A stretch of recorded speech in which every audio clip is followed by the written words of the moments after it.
Thomas and Friends. You know what it is, you probably know the changes it's been going through, and we can all agree the show's been a fandom war zone with more changes than ever before due to changing television landscapes. The recent 23rd season provides a major example for this with the sudden change of doing a trio of half-hour specials rather than the one-hour movie event we're all used to. Launching this is Digs and Discoveries, an experiment using 2 specials as a mini-series package and the main franchise tentpole for the year, while the 3rd special remains standalone.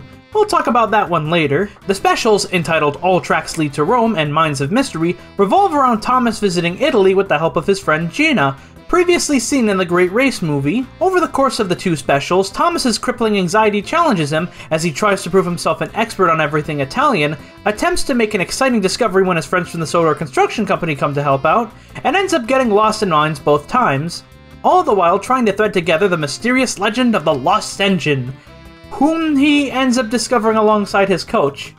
I'd say that's a spoiler, but all the merchandise already kind of beat me to that. So it's kind of like not really a spoiler. I mean, they also have 2 episodes afterwards. Overall, the 2 specials are pretty fun as little excursions of Thomas messing about, but I do agree with a common complaint that these did feel pretty empty compared to even the first attempts at doing specials. There isn't a whole lot of weight or risk compared to previous specials, and it's more or less just an extended version of the international episodes we've come to expect after 2 seasons. Rather than feeling like bigger scale adventures like the pilot movie for this era, Big World Big Adventures. It has fun with the formula more than a 7-minute story usually can by throwing in more action, a little more characterization, and bringing other Sodor characters along for an adventure for a change, but it doesn't really offer much in terms of weight, messages, or morals beyond not everyone can be an expert and you don't need to do big things to impress your friends. That's all stuff the fandom complains about, but my biggest problem with it is what it wants to be as a special isn't really focused. Is it a 2-part movie, a pair of standalone specials, an extended episode, a movie made up of 2 specials and 2 extra Italy episodes? We aren't given much clarity due to the fact this had to be as flexible as it could be to the distributors of the show, and overall the 2 specials suffer. It's like making 2 cakes out of 1 mix but trying to keep them the same weight. It kinda feels stretched thin, but at the same time also tastes pretty good. I mean, you can't go wrong with, Angel Cake. In spite of the special's major flaws, there was still a lot that I liked about it. While the lack of engines made it feel empty, many of the Italy sets are overall incredibly appealing to look at, and take more advantage of having a larger budget with these being long-form specials, rather than using more recolored assets than the show typically has, which, by the way, is not necessarily a bad thing. Animation takes a lot of time and money, and doing a season and a movie each year prior did a number on the animators. The stuff claimed to be budget cuts by fans who don't know a whole bunch about animation is just the result of a bunch of things piling up on them, and eventually having to compensate for it. Besides, this isn't the first point of the franchise where a ton of recycling has happened. Have you seen the model series? Also among the specials positives are the new characters introduced. While I felt Esther and Brenda deserved more time to develop, though Brenda at least got an episode of her own, the cast was overall pretty strong and fun to play around with. Gina is a fun shakeup of the usual positive female characters, with her being both patient and friendly and the typical tour guide character, but at the same time giving her flaws, being prone to losing her temper, and not being very patient with Thomas, who's just kind of messing about. Also, I hope they stop making Thomas a jerk in these specials, please. The Lost Engine and coach, Lorenzo and Beppe, are pretty much a married couple, with Lorenzo letting his ego drive him to adventure, while Beppe looks up to him all the same. I just want all these guys' toys. They're all fun characters. If I didn't have these Adobe bills to worry about, I would totally buy them. We also get Stefano the Super Cruiser, who is the perfect representation of how I feel about this era, because he's a fun, well-written character who also has the silliest, most obviously designed to be a toy design in years. He is pretty much just screaming, "Make me a Superstation sequel," like, look at it! Look at it! Look at it! I want all of you to look at it!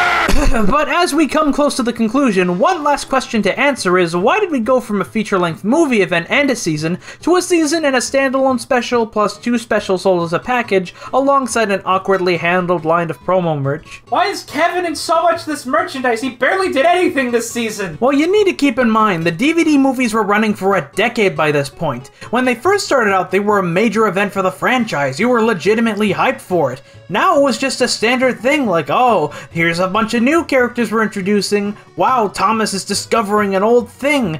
Boy, can't wait to see Thomas go off Sodor for not the first time again.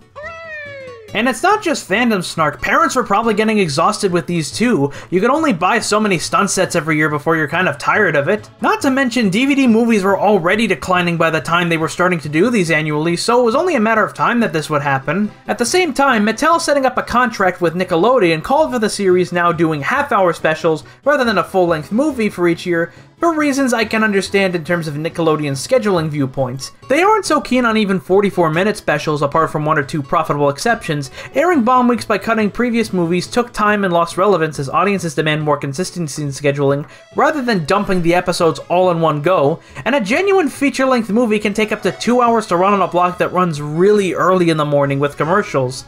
At least until it eventually moved onto the sub-channel itself with pretty much no promotion.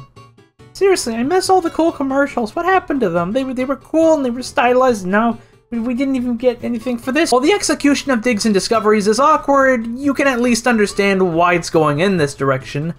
Again, if only the commercial actually... Overall, Diggs and Discoveries is a fun pair of extended adventures that are fun but feel sadly lacking despite what it does to up itself from a regular episode. There's some fun new characters, fun returnees, some fun action, and fun animation from Jamville Toronto, but overall it felt like that mandatory school project you had fun ideas for, but had to cut down on for time and to fit in guidelines. But fret not, because remember, there was that third special, which we are going to talk about in another video. Apparently y'all wanted this as a separate video, so I will see you in the next one. Also, don't bug people if they like this or didn't like this. Your opinions are valid, but you don't need to fight about your opinions on the talking train.